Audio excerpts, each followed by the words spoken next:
Hundreds of trucks are frozen mid-lane outside Moscow. Not because of artillery, because the system that feeds the capital has seized up. You clicked for traffic chaos. You're getting a battlefield lesson in logistics failure. In the next minutes, we break down the rail killers, war-driven fuel inflation, parts scarcity, and labor flight that parked fleets and stripped rigs for spares. You'll see how blocked banks and over 1 million censored sites turn a supply jam into an open-air lockdown where food, fuel, and trust stop moving. Stay and map the arteries and the clot. The highway feeding Moscow isn't under fire, but its freight pulse just fell to a crawl. Why does a traffic jam act like a battlefield defeat? Because these lanes are the capital's main artery. The ring roads, the inbound spokes, the last-mile loops. They move food, fuel, and medicine on tight, just-in-time cycles. Miss your slot, and you don't just arrive late. You cause a chain break. A crate that lands at noon becomes produce on a shelf by 3, diesel in a tanker by 4, meds in a clinic by dusk. That rhythm is the city's heartbeat. But then, the mismatch. Lanes are marked open, yet carriers sit on standby. Permits are stamped, yet drivers don't show. Warehouses post stock on paper, but storefronts call short. The map says clear. The radio says hold. You know what that means. The system lies in the aggregate, and the ground truth tilts the other way. At a way station outside the belt, a reefer convoy stacks 3 deep. Each unit idles to keep the box cold, but meter by meter, the line chews the day. Dock windows close. Penalties trigger. Produce warms. By the time the lead trailer reaches inspection, the carrier has eaten fees from the buyer, fuel from the delay, and downtime on the backhaul that now won't happen. One jam becomes 5 losses.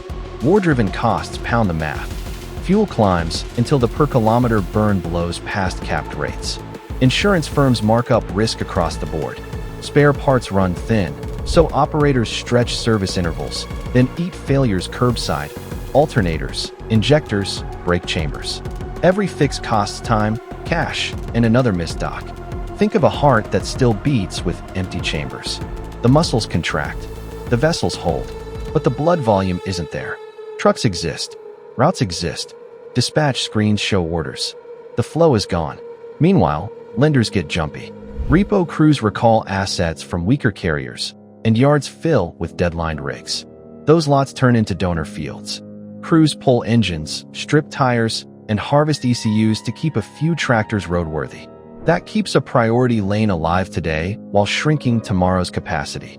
Each bolt salvaged is a future lane removed.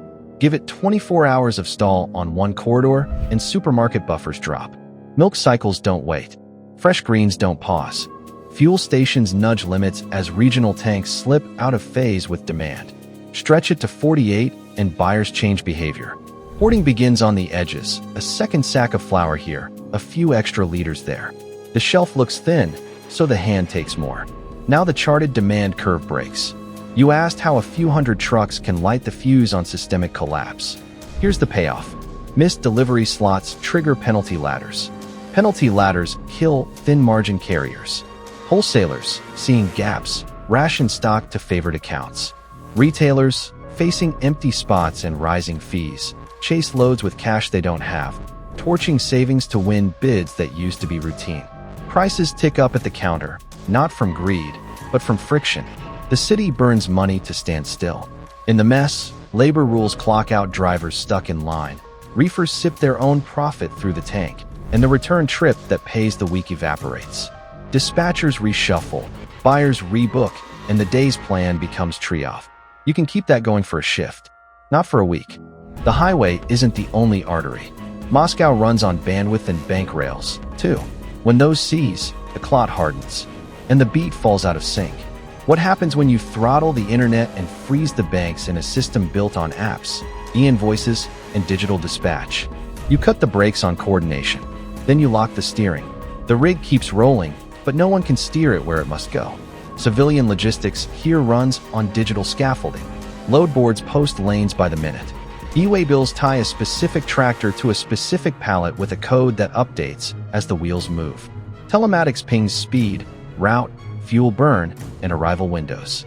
Payments clear with a tap, so the driver fuels now and rolls now. That's the rhythm. Every click keeps a truck from becoming a parked wait. But then, to priority the war machine, civilian flows get cut. Sites go dark. APIs restrict. Settlement clocks slip. Dispatchers watch the board flicker and can't match the right rig to the right cargo fast enough. A reefer that needed a dock at 1400 loses its slot to a dry van with paper docks. The app says pending. The yard boss says next. At the city ring, a driver checks in. His eDock fails verification after a service outage. The QR pulls a timeout screen. Customs or police stop him on the shoulder with a shrug. He waits with the cooling unit eating diesel in minutes. The dock moves on. The next truck backs in. He calls dispatch. Dispatch calls the platform. The platform says, retry. He retries. The system says no. Time wins. Blockage multiplies upstream. The more sites that vanish, the less price discovery you get, and the slower carriers can find and clear freight. When messaging and finance backends run through added filters and hands, each step slows. A document that used to validate in seconds now stacks in a batch job and wakes up at the wrong hour. The rig is there. The data is not. Think of a convoy with radios jammed. Every unit is intact, but each truck can't hear the net. Orders turn into flags and hand waves. They still move, but late and in the wrong order. In logistics, blind is the same as stopped. Meanwhile, tighter credit and quota rules punch the smallest carriers first. They run thin margins and live on fast pay. Slow pay kills fuel buys. The bank pulls the note.